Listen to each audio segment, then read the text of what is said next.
सभी साथियों को जय हिंद। दोस्तों, हम इस सेशन में द हिंदू न्यूज़पेपर के माध्यम से इंग्लिश सीखने और सिखाने का प्रयास करते हैं।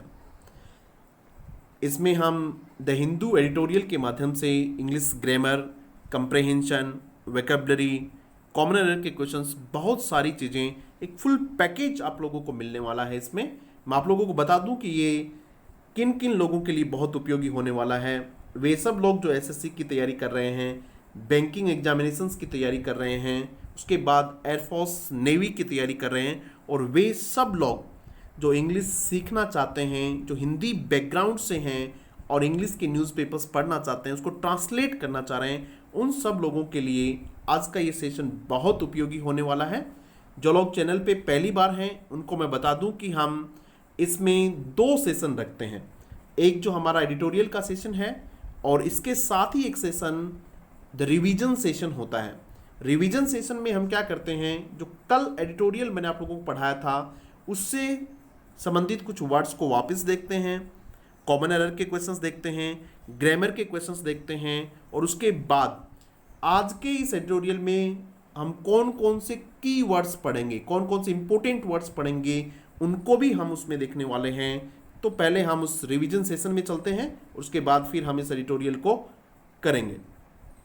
यह है हमारा आज का रिवीजन सेशन, और रिवीजन सेशन के पहले सेगमेंट में हम मैच द फॉलोइंग क्या करते हैं। मैच द फॉलोइंग का मतलब होता है कि 4 वर्ड मैं आपको इधर दूंगा और इनके सिमिलर वर्ड्स आपको इस वाले ब्लॉक में ढूंढने होते हैं, उनको मैच करना होता है। आज हमने एक नया प्रयास किया है और वो ये है कि जब हम रिवीजन करते हैं, वो शब्द जो मैं आप लोगों को एडिटोरियल में बताता हूँ, वे शब्द कहीं एसएससी बैंकिंग में पूछे भी गए हैं क्या पहले, जिससे कि आपको लगेगा कि हम बहुत सही दिशा में जा रहे हैं। तो वो भी हम आज से इसका शुरू करते हैं। पहला शब्द देखिए क्या है। पहला वर्ड है बेजॉन, BURGEON। बेजॉन का मतलब होता है किसी चीज़ का बहुत तेज़ी से बढ़ना, टू ग्रो और डेवलप क्विकली। ये इसका सिमिलर वर्ड है, टू ग्रो और डेवलप क्विकली, बहुत तेज़ी से बढ़ना। दूसरा वर्ड है मैरोड, MARAUD। मैरोड का मतलब होता है किसी पे अटैक करना, किसी को लूटना। तो उसके लिए एक वर्ड है प्लेंडर, PLUNDER। प्लेंडर का मतलब होता है लूटना, तो इसके लिए मैरोड का शब्द हो जाएगा प्लेंडर। उसके बाद में एक शब्द देखिए इंटरप्रीट, INTREPID। इंटरप्रीट वर्ड है, ये एसओ ऑडिट 1997 में पूछा हुआ है, और ये शब्द हमने भी किया था, और ये देखिएगा एसएससी में पूछा हुआ है। और इसका मतलब होता है फियरलेस, जिसको बिल्कुल भी डर नहीं लगता हो, इंटरप्रीट होता है फियरलेस। डॉन्टलेस का मतलब भी होता है निर्भीक, जिसको किसी प्रकार का कोई डर नहीं हो, इंटरप्रीट। तो मैं आप लोगों को ये समझाने का प्रयास कर रहा हूँ कि द हिंदू एडिटोरियल जो है उससे एग्जाम में बहुत ज़्यादा क्वेश्चंस पूछे जाते हैं, तो आप उसको बहुत गंभीरता से लीजिएगा, बहुत अच्छी तैयारी के साथ उनको नोट कीजिएगा, उनका रिवीजन कीजिएगा। उसके बाद एक वर्ड और देखिएगा एब्रोगेट, ABROGAT, एब्रोगेट। ये भी इसी एग्जाम में पूछा गया है, ये दोनों इसी एग्जाम में पूछे गए हैं, ऑडिट 1997 में। एब्रोगेट ये वर्ड भी हमने बहुत बार किया है, कल परसों ही किया एक वर्ड रिपील, ध्यान होगा आपको। रिपील का मतलब होता है किसी चीज़ को रद्द कर देना। रिवोक का मतलब भी किसी चीज़ को इनवैलिडेट कर देना, किसी चीज़ को अमान्य घोषित कर देना, उसको एब्रोगेट कहते हैं। एब्रोगेट, रिपील, रिवॉक या फिर क्वेस। इस वर्ड को भी हमने देखा, देखो क्वेस का मतलब होता है रद्द कर देना, पिटीशन वगैरह जो होती है उनको क्वेस करते हैं। तो ये वर्ड पूछा हुआ है, और ये वर्ड भी पूछा हुआ है एब्रोगेट, और ये वर्ड्स भी बहुत बार पूछे जाते हैं। तो आप देखिएगा आपका ये जो सेशन है किस तरीके से आपको एग्जाम में आपकी हेल्प करने वाला है, ये हम आपको बताने का प्रयास कर रहे हैं। उसके बाद में इसका जो सेकंड सेशन है हमारा, वो होता है सॉल्व ए क्वेश्चन डेली। रोजाना सिर्फ एक क्वेश्चन सोल्व कीजिएगा। मैं आप लोगों को बता रहा हूं कि आप रोजाना ये 30-35 मिनट जो मैं आप लोगों के साथ खर्च करता हूं, आप इन 30-35 मिनट को रोजाना दें। हो सकता है आपको बोरिंग लगता हो सकता है आपको लगता हो ये चीज़ें तो मुझे आ ही रही हैं। कई कई बार बच्चों को लगता है कि सर इससे क्या फ़ायदा होना, ये तो मुझे आती हैं पहले। हाँ आती हैं, लेकिन आपका माइंड इनको एग्ज़ाम के लिए तैयार नहीं कर पाता है, उनको रिकॉल नहीं कर पाता, इसलिए चीज़ों को बहुत रिवीजन करना होता है। चीज़ें आपको अच्छी नहीं लगती हों तब भी आपको बार बार पढ़ना होता है, आपको बोर हो रहे हों तब भी बार बार पढ़ना होता है। यही सफलता का एक सीधा सीधा रास्ता होता है। एक क्वेश्चन रोजाना सोल्व कीजिएगा। देखिए, मैनी टाइम्स एवरी विंटर इन कश्मीर, ये क्वेश्चन है, आप लोग इसको देख लीजिएगा। मैनी टाइम्स बहुत बार, एवरी विंटर हर सर्दी में, इन कश्मीर कश्मीर में। क्वेश्चन आपके हैं इट स्नोज, बर्फ़ गिरती है, बर्फ़ पड़ती है। इट स्नोड, ये सेकेंड फॉर्म है। इट इज़ स्नोविंग, ये कंटिन्यूस है। और इट इज़ स्नो, ये है बर्फ़ है। तो आप बताइए इसमें क्या कहना चाह रहा है। ये कहना ये चाह रहा है कि बहुत बार, मैनी टाइम्स एवरी विंटर, हर विंटर में कश्मीर में बर्फ़ गिरती है। एवरी विंटर इसका मतलब ये प्रेजेंट का सिंपल सेंटेंस है, टेंस है, रिपीटेड एक्शन है। तो इसलिए कौन सा आना चाहिए, इट स्नोज आना चाहिए। क्या आना चाहिए, इट स्नोज। तो इसका सही आंसर ये हो जाएगा। इससे आप कौन सा कॉन्सेप्ट समझेंगे, यूनिवर्सल ट्रूथ, साइंटिफिक ट्रूथ और रिपीटेड एक्शंस जो होती हैं वो हमेशा प्रेजेंट सिंपल में आती हैं। तो इसका सही आंसर ये है। रोजाना आप एक क्वेश्चन जरूर सॉल्व कीजिएगा। उसके बाद देखिएगा common error of the day. अब देखेंगे हम आज का एक एरर देखेंगे। रोजाना एक एरर सोल्व कर लो, बस बहुत ज़्यादा करने की आपको आवश्यकता ही नहीं है। रोजाना एक एरर सोल्व कर लो, बहुत है। आप 60 दिन तक करेंगे। देखिए, धीरे धीरे रे मना धीरे सब कुछ होय, माली सींचे सो घड़ा रित आवे फल होय।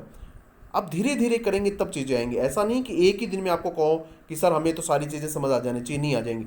इसमें बहुत धैर्य की आवश्यकता है, बहुत पेशेंस की आवश्यकता है, समय निकालने की आवश्यकता है और बहुत शानदार विल पावर की आवश्यकता है। तब जाके आप लोग के इन सब चीज़ों को सीख पाएंगे। एक क्वेश्चन देखिए इसमें एरर का, मैनी ए मैन पूछा हुआ है भाई, ये भी कहीं के एग्जाम में पूछा हुआ है, आपको बताऊंगा कहाँ पूछा हुआ है। मैनी ए मैन, बहुत सारे लोग। देखो, मैनी के बाद में प्लूरल आता है, MEN होना चाहिए था, और मैनी ए मैन है, ये बिल्कुल सही है। उसके बाद में MAN आना चाहिए। मैनी ए के बाद में कैसा नाउन आता है, सिंगुलर नाउन आता है, और वर्ब भी सिंगुलर आती है, क्रिया जो होती है वो भी सिंगुलर आती है। तो क्या होना चाहिए था, एरर यही है। देखो इसमें मैनी ए मैन, यहाँ क्या होना चाहिए था, हैज होना चाहिए था। क्या ये बात समझे आप लोग। मैनी ए के बाद आने वाला नाउन जो होता है वो सिंगुलर होता है, उसके बाद आने वाली वर्ब भी सिंगुलर होती है, इसलिए क्या होना चाहिए, हैज होना चाहिए था। उसके बाद में कम टू इंडिया, इंडिया आते हैं।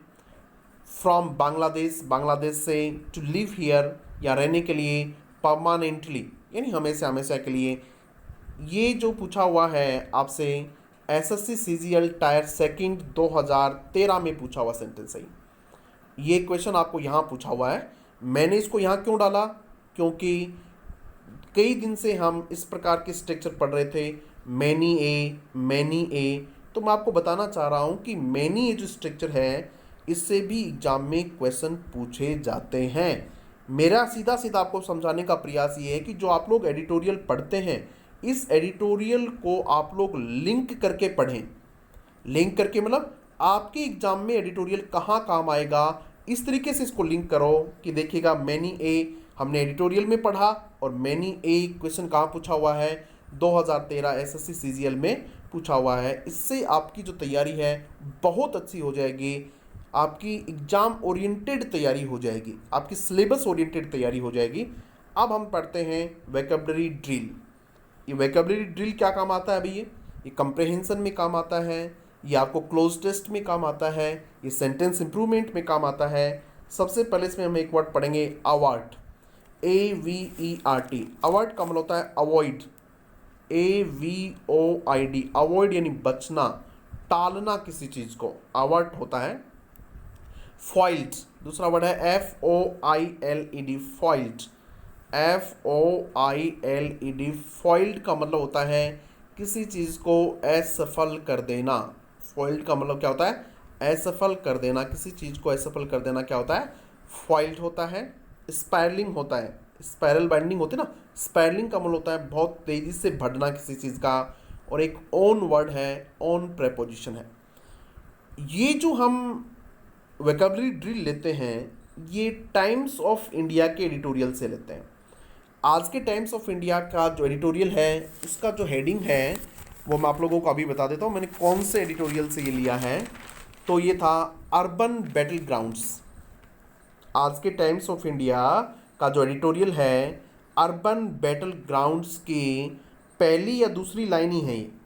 तो आपको न केवल द हिंदू का एडिटोरियल बल्कि टाइम्स ऑफ इंडिया के एडिटोरियल से भी चीज़ें मिल रही हैं। तो आप इसको ज़रूर फ़ायदा उठाएं। क्या है देखो, आप सब जानते हैं कि कल पुलवामा में इसी प्रकार का कोई एक अटैक होने वाला था, उसको फॉइल्ड किया गया। फॉइल्ड का मतलब क्या होता है? उसको असफल किया गया। तो उसके बारे में ये है, देखिए क्या है। सिक्योरिटी फोर्सेस, जो हमारी सिक्योरिटी फोर्सेस हैं, सुरक्षा सेनाएं जो हैं, सुरक्षा बल हैं, थर्सडे, कब? थर्सडे को। तो थर्सडे के लिए आप सब जानते हैं दिन और दिनांक के लिए ऑन का प्रयोग होता है। तो आप यहाँ क्या कर देंगे? ऑन का प्रयोग कर देंगे। क्लोज टेस्ट में ऐसे क्वेश्चन बहुत आते हैं। Security forces on Thursday, security forces ने थर्सडे को मेजर ट्रेजिडी, एक बड़ी ट्रेजिडी को अवर्टेड, बचाया। तो क्या लिखेंगे अपन इसको? अवर्टेड लिख देंगे यहाँ, उससे हमें बचाया, अवॉइड किया। वी अवर्टेड, प्रिवेंट, PREVENT, किससे बचाया भाई? किसको टाला? एक मेजर ट्रेजिडी को टाला, बहुत बड़ा ट्रेजिडी होने वाली थी। एज, जैसे कि दे कौन? Security forces. As they foiled, foiled यानी होता है असफल कर देना, जैसा कि उन्होंने असफल कर दिया। अ बीट, बीट का मतलब प्रयास को, जैसा कि उन्होंने एक प्रयास को असफल कर दिया। यहाँ फॉइल्ड लिखेंगे। किसके प्रयास को? टू सेटअप, एक सेटअप, एक ऑर्गेनाइज करने का, एक बनाने का। कार्बन IED, कार्बन, कार्बन का मतलब कैरिड होता है, CE, जो कार में ले जाया जा रहा था। IED containing about, IED drugs वगैरह का नाम है। कंटेनिंग, कंटेनिंग का मतलब उसमें थी अबाउट 45 kgs, जिसमें लगभग कितनी थी? 45 किलो एक्सप्लोसिव। एक्सप्लोसिव का मतलब होता है विस्फोटक पदार्थ है उसमें। In Pulwama district of J&K, Pulwama district के, J&K के पुलवामा डिस्ट्रिक्ट में। तो ये हमारा था वोकैबुलरी ड्रिल। तो हमने इसमें भी कौन से वर्ड पढ़े? नहीं, 3 वर्ड हमने इसमें नहीं पढ़े, और उनको सही यूज करना भी हमने सीखा। अब इसका अंतिम सेगमेंट है रिवीजन सेशन का, और वो है vocabulary and grammar. Vocabulary and grammar यानी आज के सेशन में हम कौन कौन से नए शब्द पढ़ेंगे अभी। और ग्रामर, ग्रामर में आपको बता दूं आज हम नाउन पढ़ेंगे। क्या पढ़ेंगे हम आज? नाउन पढ़ेंगे। नाउन ढूंढेंगे, नाउन ढूंढने का प्रयास करेंगे एडिटोरियल में। और उसके साथ हम वोकैबुलरी में क्या क्या पढ़ेंगे? सेल्विज, पहला वर्ड है सेल्विज। सेल्विज का मतलब होता है रेस्क्यू, बचाना। सेव, बचाना। रिट्रीव, ये भी होता है रिट्राइव। रिट्राइव का मतलब भी होता है किसी चीज़ को बचाना। थ्रॉइस, थ्रॉइस, THROES, थ्रॉइस। थ्रॉइस का मतलब होता है पेन, पीड़ा। अगोनी, पीड़ा। पेंग, पीड़ा, समस्या, थ्रॉइस होते हैं। उसके बाद में हम एक पढ़ेंगे ग्रीम। ये वर्ड पूछा हुआ है अभी एक बार, ग्रीम। जब मैं आपको कल वाला जो करवाऊंगा रिवीजन, या फिर जब भी कभी कराऊंगा, तो ये वर्ड निश्चित रूप से SSC वगैरह में पूछा हुआ, मैं आपको बताऊंगा कब पूछा हुआ है। ग्रीम का मतलब होता है अनप्लीजेंट, जो अच्छा नहीं लगता हो। मिजरेबल, बहुत बुरा, ग्रीम होता है, जिसको अनप्लेजेंट कहते हैं, जो सुहावना नहीं हो, अच्छा नहीं हो। मिजरेबल, बहुत बुरा हो, दुखदाई हो। स्पेट, स्पेट वर्ड देखिएगा। स्पेट का मतलब होता है श्रृंखला, सीरीज। स्पेट का मतलब होता है श्रृंखला, सीरीज। सक्सेशन, सक्सेशन का मतलब होता है एक के बाद एक होना। क्लस्टर, पूरे का पूरा ग्रुप, तो इसको कहते हैं स्पेट कहते हैं इसको। उसके बाद में देखिए डेंट। डेंट का मतलब होता है किसी चीज़ को कम करना। DENT, डेंट वर्ब है, इसका मतलब होता है कम करना, रिड्यूस। डिमिनिश, DIMINS, डिमिनिश भी कम करना होता है। श्रिंक, सिकोड़ देना किसी चीज़ को, श्रिंक का मतलब क्या होता है, सिकोड़ देना किसी चीज़ को। एक बार देखिएगा, लेसन, LESSEN है लेसन, इसका मतलब भी किसी चीज़ को क्या कर देना होता है, कम कर देना होता है। लेस की वर्ब बनाई हुई, लेसन कम, लेसन। तो इस तरीके से हमने हमारा रिवीजन सेशन वाला कंप्लीट किया। अब कहाँ आते हैं अपन, अब आते हैं हमारे एडिटोरियल सेशन में, और ये है हमारा आज का एडिटोरियल। बहुत शानदार एडिटोरियल होने वाला है। इस एडिटोरियल में हम देखेंगे, आज जो ग्रामर पढ़ेंगे वो देखेंगे नाउन कैसे पहचाने। ये जो मैंने आपको हाईलाइट किए हुए दिख रहे हैं पूरे के पूरे, ये सब के सब क्या हैं, ये सब के सब नाउन्स हैं ये सारे, ठीक है। तो नाउन हम कैसे पढ़ेंगे देखिएगा, शुरू करते हैं। एक्सपोर्ट, एक्सपोर्ट खुद नाउन है एक। ब्लॉक्स, ब्लॉक का मतलब यहाँ वर्ब है। ब्लॉक का मतलब होता है किसी चीज़ को रोक देना, किसी चीज़ को कम कर देना, उसको कहते हैं ब्लॉक्स कहते हैं। तो इस सेशन में जो हम पढ़ेंगे वो ये पढ़ेंगे कि हमारा जो एक्सपोर्ट है वो बहुत कम होता जा रहा है। हमारा जो एक्सपोर्ट है, निर्यात है, एक्सपोर्ट का मतलब आप सब जानते हैं निर्यात, वो बिल्कुल धीरे धीरे क्या हो रहा है, बिल्कुल ब्लॉक होता जा रहा है, वो कम होता जा रहा है, वो रुकता जा रहा है, प्रिवेंट होता जा रहा है। तो इस प्रकार हम पढ़ेंगे आज हम। इंडिया मस्ट नॉट, देखिएगा इंडिया ये भी नाउन है। इंडिया कौन सा नाउन है, प्रॉपर नाउन है इंडिया। उसके बाद miss out, India must not, must not, must model है जो कि हेल्पिंग वर्ब का काम करता है। मस्ट नॉट, इंडिया को ऐसा नहीं करना चाहिए, कैसा, मिस आउट, इंडिया को बिल्कुल भी मिस आउट नहीं करना चाहिए। मिस आउट का मतलब होता है अवॉइड, ओमिट, OMIT, ओमिट या avoid. On the rise of, on the rise of का मतलब होता है ज़्यादा सक्सेसफुल बचने से, सॉरी ज़्यादा सक्सेसफुल होने से। In the world trade on the back of stimulus package, आर्थिक है ये थोड़ा सा, इसलिए टर्मिनोलॉजी आपके लिए थोड़ी मुश्किल हो सकती है, लेकिन फिर भी आप इसको समझने की कोशिश कीजिए। India must not miss out, Bharat को मिस आउट नहीं करना चाहिए, भारत को इससे नहीं बचना चाहिए, भारत को ऐसा करने से नहीं रोका जाना चाहिए, नहीं रुकना चाहिए। On the rise of in the world trade, world trade है उसमें ज़्यादा सफल होने से। ऑन द बैक ऑफ, किसकी सपोर्ट पे, स्टिमुलस पैकेज, स्टिमुलस जो पैकेज हैं उनके सहारे भारत को क्या नहीं करना चाहिए, मिस आउट नहीं करना चाहिए बढ़ते वर्ल्ड ट्रेड में बढ़ने से। ऑन द राइज ऑफ का मतलब बढ़ने से है, वर्ल्ड ट्रेड में कहने का मतलब जो संसार का, पूरे संसार का जो व्यापार है उसमें भारत को बढ़ते रहना चाहिए, उस बढ़ते रहने से रुकना नहीं चाहिए।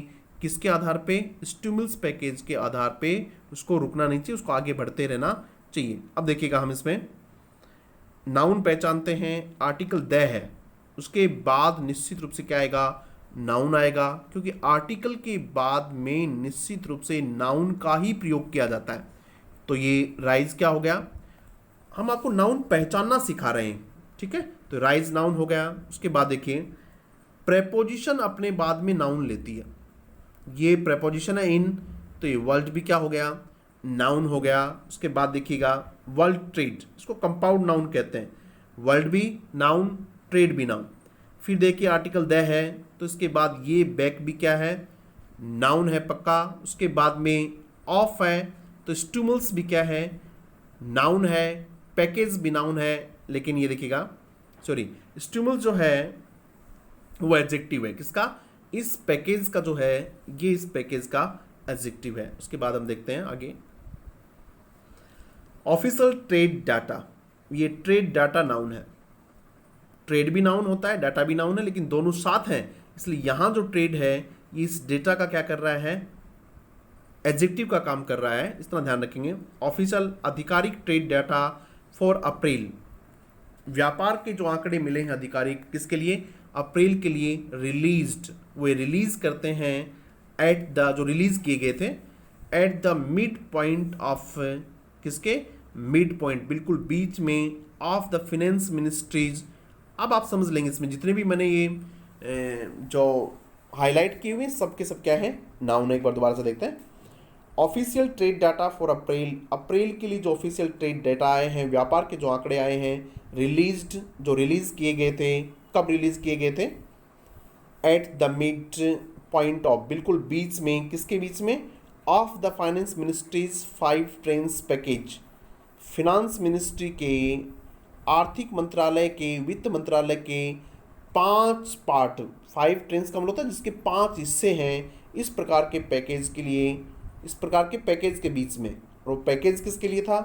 टू सेल्वेज, बचाने के लिए, द इकोनॉमी, अर्थव्यवस्था को बचाने के लिए, इन द थ्रॉज ऑफ, थ्रॉज का मतलब पेन होता है, पीड़ा होता है, कांटे होते हैं, of A pandemic induced lockdown, अर्थव्यवस्था को बचाने के लिए, कहाँ से?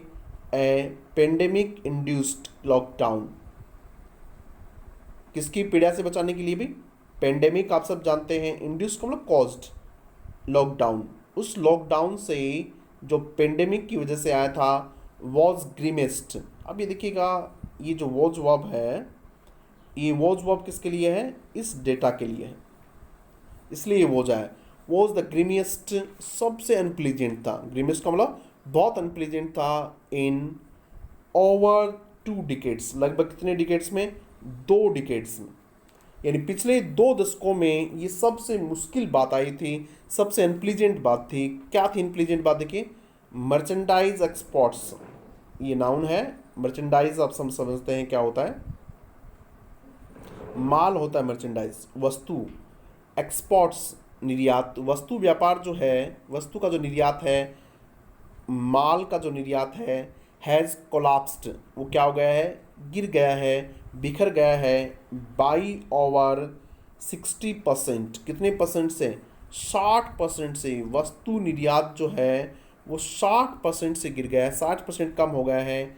एंड इम्पोर्ट्स, इम्पोर्ट यानी आयात, कॉन्ट्रैक्टेड, कॉन्ट्रैक्टेड का मतलब होता है श्रिंक होना, सिकुड़ जाना, ऐसे चाह रही हम देख चुके हैं ये वर्ड। ओनली स्लाइटली लेस, और जो हमारा जो निर्यात है वो तो 60% के आसपास घट गया है, लेकिन आयात जो इंपोर्ट है वो थोड़ा सा घटा है, स्लाइटली लेस, स्लाइटली यानी थोड़ा सा कम, वो भी थोड़ा सा इससे कम, मतलब 60 से थोड़ा सा कम है, वो भी कम हुआ है। Only 2 of India's 30 biggest export products, only 2, केवल 2 इंडिया के सबसे बड़े बिगेस्ट एक्सपोर्ट प्रोडक्ट्स हैं, क्लॉक्ड पॉजिटिव ग्रोथ है, केवल उन लोगों ने, क्लॉक्ड ने दिखाई है, दर्ज करवाई है, रिकॉर्डेड पॉजिटिव ग्रोथ, सिर्फ उन्होंने पॉजिटिव ग्रोथ बताई है। और वो 2 कौन हैं? एक तो आयरन ओर में, कच्चे लोहे में, और फार्मास्यूटिकल्स में। दूसरा क्या था? फार्मास्यूटिकल्स। ये 2 जो प्रोडक्ट्स हैं भारत के 30 बड़े प्रोडक्ट्स में से, इन 2 प्रोडक्ट ने केवल क्या दिखाई है? थोड़ी सी ग्रोथ दर्ज करवाई है, अदरवाइज सभी में, चाहे वो इंपोर्ट हो और चाहे वो क्या हो, एक्सपोर्ट हो, सब में भारी गिरावट आई है।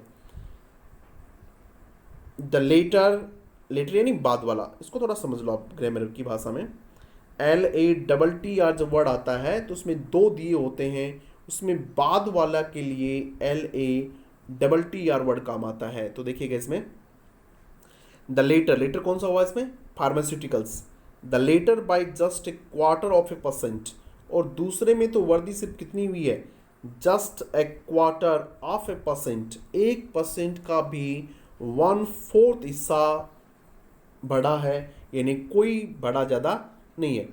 Thanks to the sharp dip in global, sharp dip यानी तेज गिरावट आई है, इन ग्लोबल ऑयल प्राइसेस, ठीक हुआ कि ग्लोबल ऑयल प्राइसेस में तेजी से गिरावट आई है। Higher volumes of petroleum exports, petroleum export के जो हायर वॉल्यूम्स थे, ज़्यादा मात्रा में था, did not help much in value terms, उससे वैल्यू टर्म्स में ज़्यादा फ़ायदा नहीं हुआ है। यानी पेट्रोल की मात्रा तो ज़्यादा एक्सपोर्ट हुई होगी, लेकिन उससे क्या है, वैल्यू, उसकी पैसे की जो कीमत थी वो उसकी ज़्यादा नहीं बढ़ी है, क्योंकि इस प्राइसेस में क्या आ गई है, गिरावट आ गई है। द ट्रेड कोलाप्स, ट्रेड व्यापार जो कोलाप्स हुआ है, जो ब्रेक हुआ है, टूटा है, वॉज नॉट सरप्राइजिंग, वो बहुत ज़्यादा आश्चर्यचकित करने वाला नहीं था।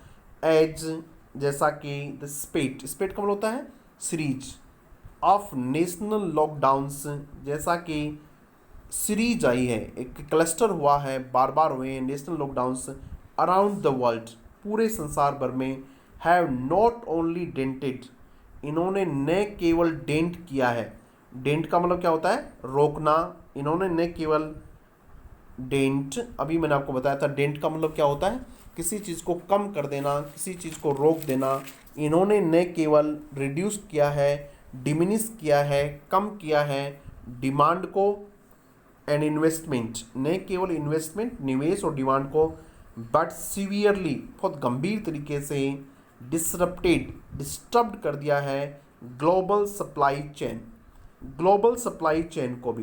क्या कह रहे हैं देखो, ट्रेड में जो गिरावट आई है वो कोई बहुत ज़्यादा सरप्राइजिंग नहीं, ये ऐसा कह रहे हैं the trade collapse was not surprising, वो बहुत ज़्यादा सरप्राइजिंग नहीं है, जैसा कि द स्पेट ऑफ नेशनल लॉकडाउन्स, जैसा कि नेशनल लॉकडाउन्स का एक सीरीज अराउंड द वर्ल्ड, पूरे संसार भर में, हैव नॉट ओनली डेंटेड, ने केवल रोकी है, कम की है demand and investment, but also severely disturbed, बहुत ही बुरे तरीके से डिस्टर्ब कर दिया है ग्लोबल सप्लाई चेन, वैश्विक जो सप्लाई चेन थी एंड शिपिंग रूट्स, और जहाँ से माल आता जाता था उस रूट को भी पूरी तरह से क्या कर दिया है डिस्टर्ब कर दिया है, इसलिए चीज़ें निश्चित रूप से ट्रेड में कमी आनी ही थी।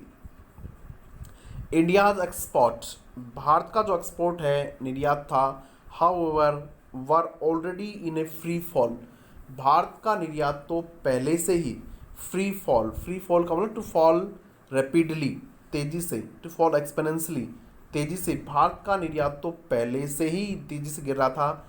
The governments economic stimulus package, सरकार के जो स्टिमुल पैकेज हैं इन टोटलिटी, कुल मिलाकर ऑफर्ड प्रदान करते हैं, देते हैं, सेवरल रिफॉर्म कमिटमेंट्स, बहुत ज़्यादा सुधार के कमिटमेंट देते हैं, रिफॉर्म यानी होता है सुधार, कमिटमेंट आप जानते ही हो, improvement in ease of doing business, improvement की कमिटमेंट देते हैं, इम्प्रूवमेंट सुधार होता है in the ease of doing business, along with some forbearance, along with यानी के साथ, अलॉन्ग विद का मतलब क्या होता है के साथ, सम फॉरबियरेंस, फॉरबियरेंस का मतलब होता है थोड़ी सी जो पीड़ा होती है, कटौती, and a few shops of micro का ये फॉरबियरेंस था, ठीक है।